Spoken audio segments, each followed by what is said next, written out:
Assalamualaikum warahmatullahi wabarakatuh. Jumpa lagi bersama saya di channel Media Excel dan Aplikasi, yaitu channel yang akan selalu memberikan tayangan video berupa tutorial, tips, dan trik tentang aplikasi berbasis Microsoft Excel. Pada video kali ini, saya akan menjelaskan sebuah materi yang berkaitan dengan pajak, ya, terutama PPh pasal 21 atau yang umumnya kita kenal dengan pajak yang dikenakan atas penghasilan berupa gaji yang dibayarkan kepada pegawai. Dan pada video kali ini saya akan menjelaskan tentang status pegawai yang mempengaruhi penghitungan PPh pasal 21.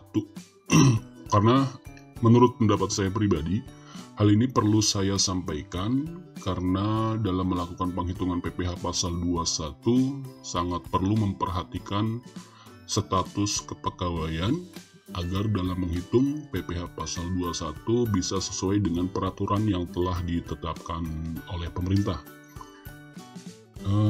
Sehingga sebelum jauh melangkah ya dalam mempraktikkan penghitungan PPh pasal 21, sangat perlu memahami status fiskal kepegawaian ini. Gitu. Nah, lalu apakah status kepegawaian yang saya maksudkan di video ini? Jadi perlu teman-teman ketahui bahwa status kepegawaian yang saya maksudkan di video ini adalah sebuah kondisi dan keadaan status masa kerja si pegawai, atau dengan bahasa mudahnya adalah status keberadaan si pegawai di perusahaan tempat si pegawai bekerja. Nah, untuk lebih jelasnya teman-teman bisa tonton terus video ini hingga akhir. Namun maaf, sebelum melanjutkan mohon dukung channel ini dengan like, comment, and subscribe video dan channel ini. Langsung saja. Jadi seperti yang saya sebutkan tadi, status pegawai itu memiliki beberapa jenis ya. Dan jenis status pegawai yang mempengaruhi penghitungan PPh pasal 21 itu diantaranya adalah pegawai dengan status normal, ya kan? Lalu pegawai dengan status baru, lalu pegawai dengan status berhenti, dan pegawai dengan status pindahan, serta pegawai dengan status inkonsisten. Nah, semua jenis status pegawai ini sangat berpengaruh sekali terhadap penghitungan PPh pasal 21. Dan masing-masing status ini memiliki perbedaan ya, dan cara menghitung PPh pasal 21 sehingga dapat menghasilkan nilai PPh pasal 21 terutang yang sesuai dengan peraturan perpajakan yang telah ditetapkan oleh pemerintah gitu. Nah, sebagai informasi, jenis status pegawai yang mempengaruhi penghitungan PPh pasal 21 ini telah saya terapkan di aplikasi yang telah saya buat, yaitu aplikasi Excel, gaji, dan PPh pasal 21 gitu. Karena banyaknya status pegawai yang mempengaruhi penghitungan PPh pasal 21 ini di aplikasi gaji dan PPh pasal 21 sudah saya buat list down gitu. Nah, teman-teman bisa lihat juga di list video yang ada di channel ini ya. Nanti teman-teman bisa lihat bagaimana konsep aplikasinya. Nah, disitulah teman-teman bisa memahaminya. Nah, di sini saya akan jelaskan ya kan satu persatu status pegawai yang mempengaruhi penghitungan PPh pasal 21. Yang pertama adalah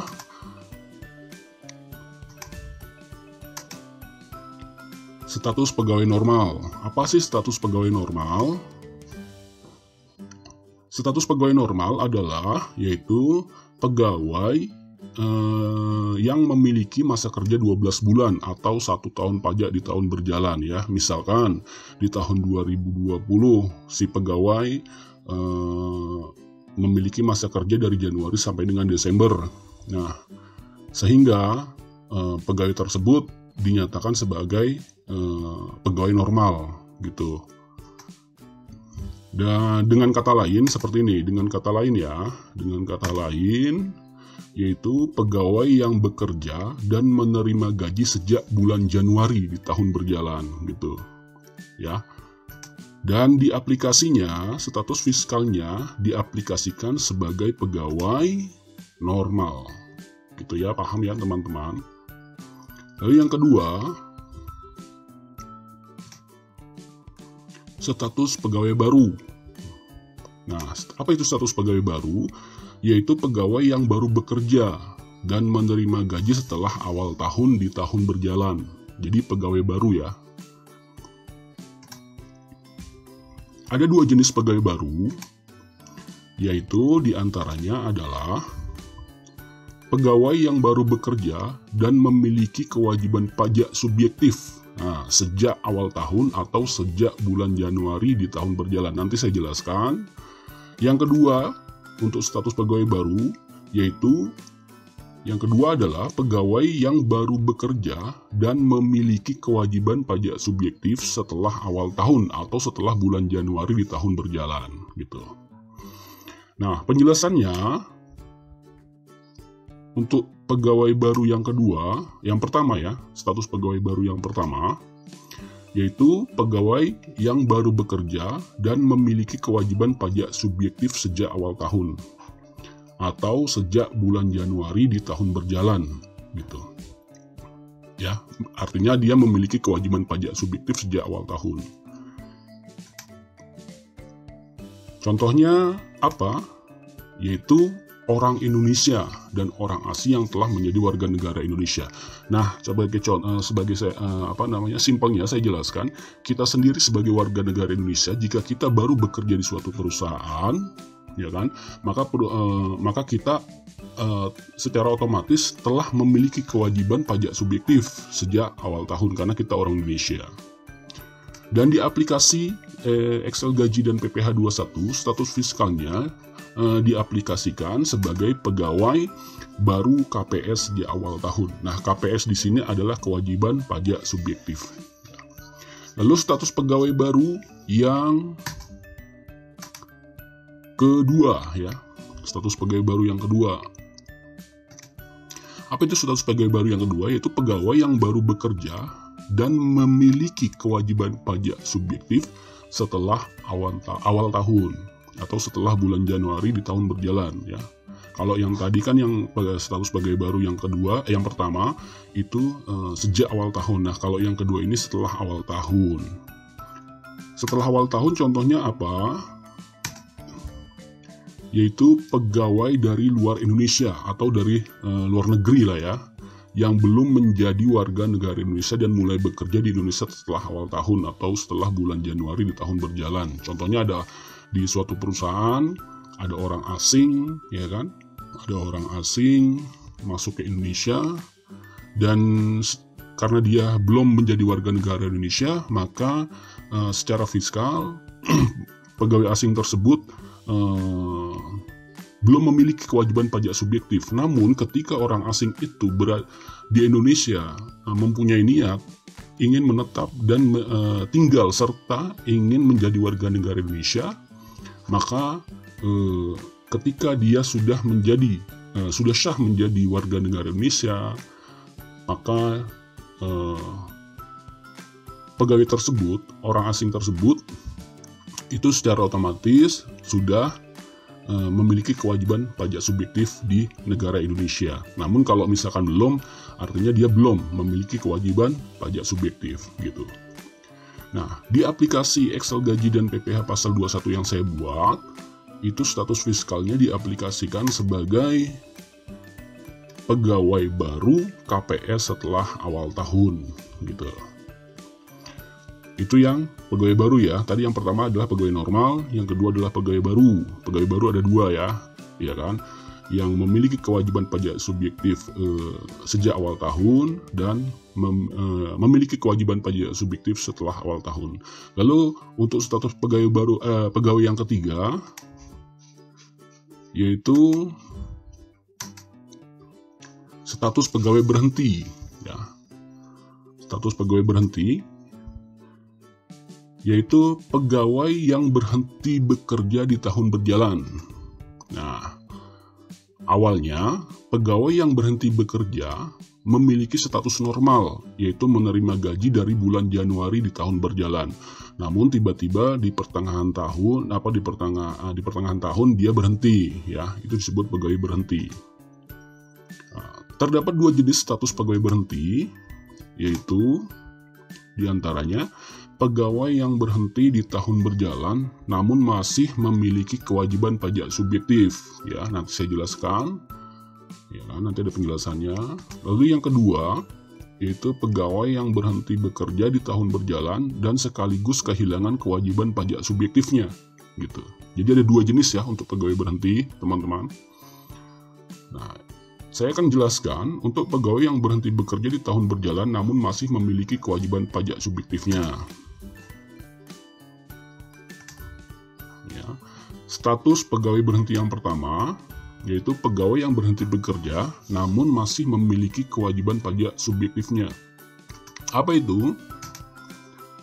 Pegawai yang berhenti bekerja bukan dikarenakan, ya kan? Meninggalkan Indonesia untuk selama-lamanya dan meninggal dunia. Ya. Jadi kalau misalkan ada pegawai berhenti bukan dikarenakan meninggalkan Indonesia untuk selama-lamanya atau meninggal dunia, maka pegawai yang berhenti tersebut secara fiskal masih memiliki kewajiban pajak subjektifnya. Gitu.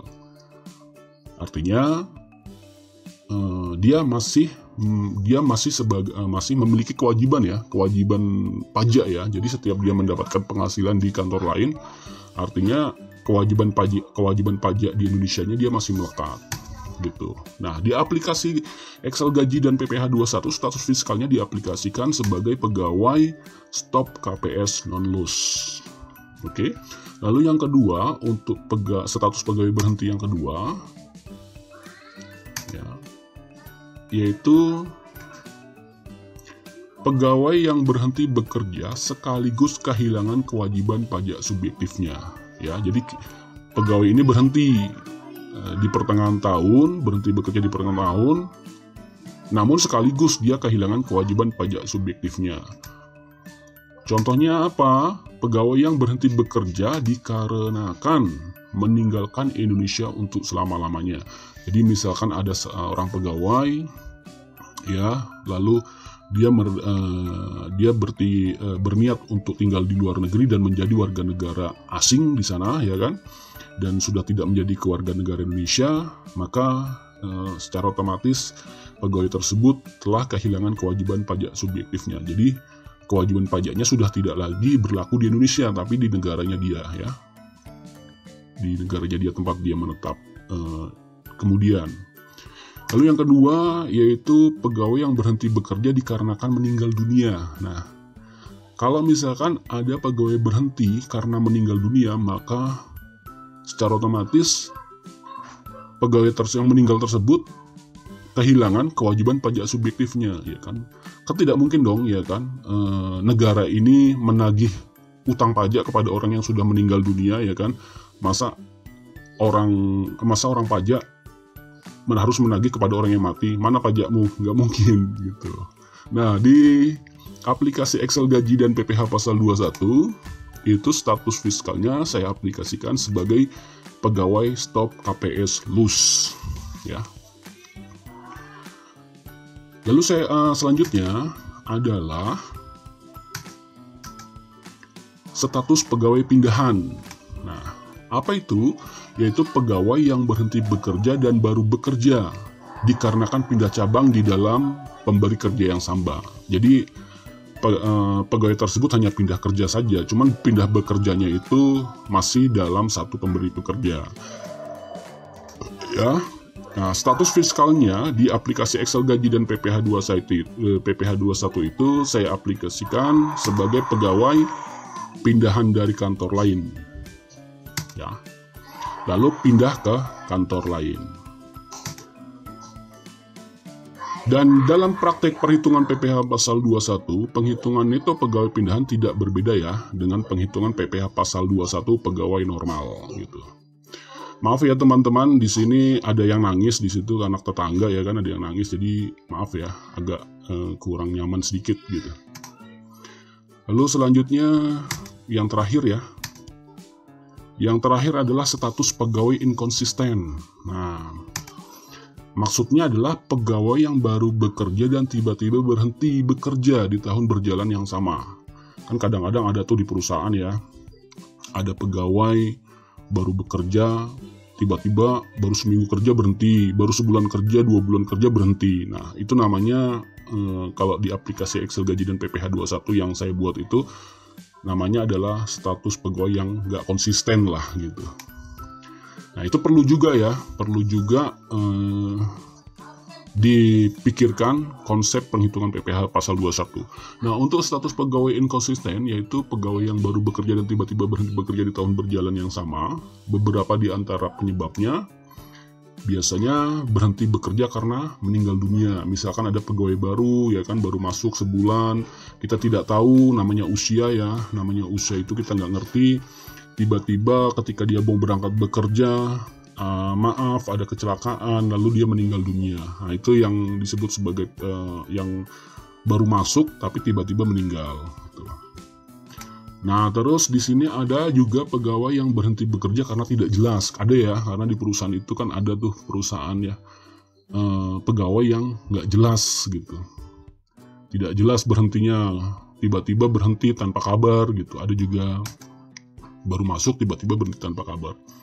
Lalu ada pegawai yang berhenti bekerja karena malas, bisa juga gitu, baru masuk mungkin karena tidak cocok ya, akhirnya mungkin karena dia malas ya kan, awalnya aja semangat, sebulan 2 bulan masuk, ketika di bulan berikutnya berhenti mungkin karena dia malas. Lalu ada juga pegawai yang berhenti bekerja karena tidak cocok dengan lingkungan kerja dan sebagainya. Mungkin karena ada pegawai baru, misalkan baru masuk, ada juga pegawai yang tidak cocok, ya kan, tiba-tiba sebulan, 2 bulan dia berhenti, atau seminggu bahkan. Nah, di dalam aplikasi Excel gaji dan PPh21, status fiskalnya diaplikasikan sebagai pegawai baru stop KPS non-loss dan baru stop KPS loss. Jadi artinya dia baru bekerja, tiba-tiba berhenti dan kehilangan kewajiban pajak subjektifnya, seperti mungkin karena meninggal ya kan, mungkin karena dia malas, karena tidak jelas, karena tidak cocok dan dengan lingkungan kerja dan lain sebagainya. Lalu yang kedua adalah baru stop KPS loss, artinya pegawai baru masuk, ya kan, sebulan 2 bulan dia meninggal dunia, artinya dia sudah kehilangan kewajiban pajak subjektifnya. Nah, itu aja penjelasan mengenai status kepegawaian ya yang mempengaruhi penghitungan PPh pasal 21. Nah, bagi sobat atau bagi teman-teman yang mungkin penasaran dengan videonya ya kan, video aplikasi Excel gaji dan PPh pasal 21, teman-teman bisa kok lihat di channel saya ini, videonya demo aplikasinya bagaimana. Dan jangan lupa like, comment, dan subscribe, serta ini dia ya, atau mungkin ada teman-teman yang mau mendapatkan aplikasi Excel penghitungan dan pelaporan gaji dan PPh pasal 21-nya, bisa hubungi saya di nomor ini. Atau mau yang konsultasi masih belum jelas ya dengan konsep ini ya kan, teman-teman bisa kok konsultasi diskusi dengan saya di nomor ini. Dari saya cukup sekian saja ya, untuk nanti bagaimana penghitungan PPh pasal 21-nya sesuai dengan status kepegawaiannya. Nanti insya Allah saya akan buatkan video lagi tentang bagaimana penghitungan PPh pasal 21-nya sesuai dengan status fiskal kepegawaiannya di video selanjutnya. Terima kasih dan salam media Excel dan aplikasi. Assalamualaikum warahmatullahi wabarakatuh. See ya.